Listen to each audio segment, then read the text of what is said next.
Hi everyone, I'm Donna from Donna Scott Services, and today I'm going to show you my dynamic drag and drop Gantt charts. So I'm just going to switch over to my screen now. So as you can see here, what we've got is a standard Gantt chart. So with this we have, I'll switch to this tab, you have all your data here. So this could be anything really. This one is about building projects, so it's got what needs to be done and the dates. You could also have for a booking software, if you book appointments and meetings with people. If you are an events coordinator, you can use it for events, all sorts of things. So as I said, you've got what you need to do here and you've got your dates. So I'll just go back to the planner tab now. So as you can see, you've got all your different tasks down the side, and then as a visual representation, you've got the bars which correspond to the dates that it needs to take place. Now this is that's a basic Gantt chart, but what's really nice about this one, and what I'm quite excited about, is that this is actually a dynamic drag and drop Gantt chart. So what we can do is, if we look here at this roof coverings, we're going to click on it, and as you can see, all the information comes up here. So you've got your visual representation here, but then at the top, oh, I don't want to do that. Don't press the wrong button. Luckily it has that little option there so you don't do it by mistake.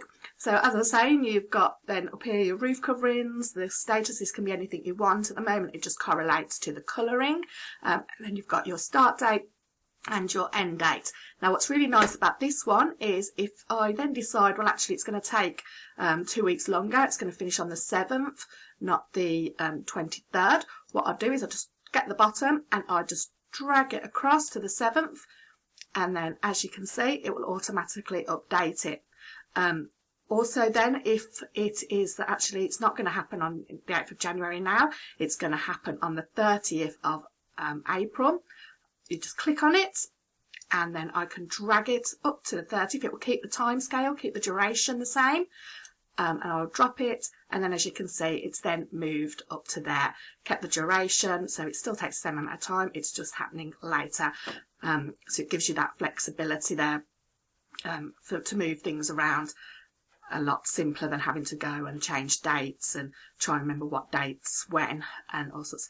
What you can do then is, you've got a new task button, so if you want to add something new, you click on new task and you just type in information. I'm going to do a green bar, but you could have the status as, if you've taken a booking, you could have it that it's pending, it's pending payment. You could have it that it's paid and confirmed. So there's different statuses you can have there, which can then correspond to different colours. I'm going to put a start date in of the 18th of March. Oh, if I could type, I would. 18th of March 2021. For some reason I can't seem to press the one. I don't know what's going on there. And then I'm going to put an end date of the 16th of July.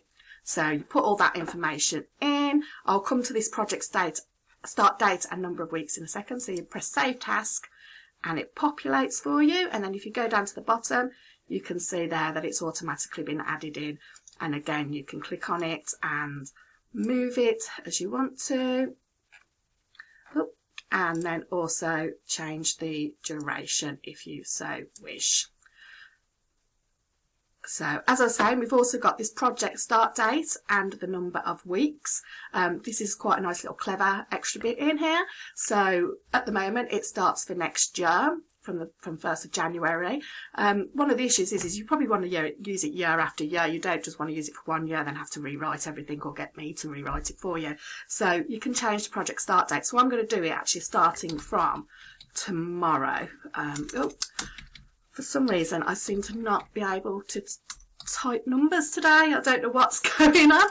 And then I'm going to, there's 52 weeks at the moment. I'm going to change that to 10 weeks. I only want 10 weeks. So I'm just going to press enter, and then as you can see it goes through and changes that.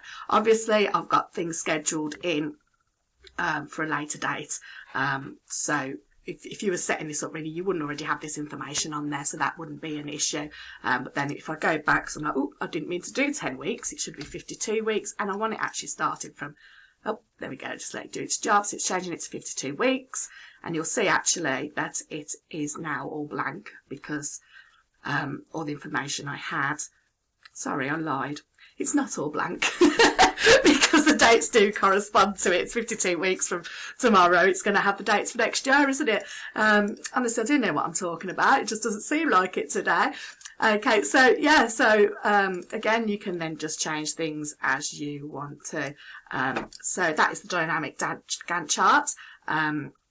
It's a great project management tool, can be used for so many different things. So if you think that it might be useful for your business, get in touch with me and we can discuss how we can customise it completely for you. Okay, so I'm Donna Scott from Donna Scott Services, and I make spreadsheets work for you instead of against you.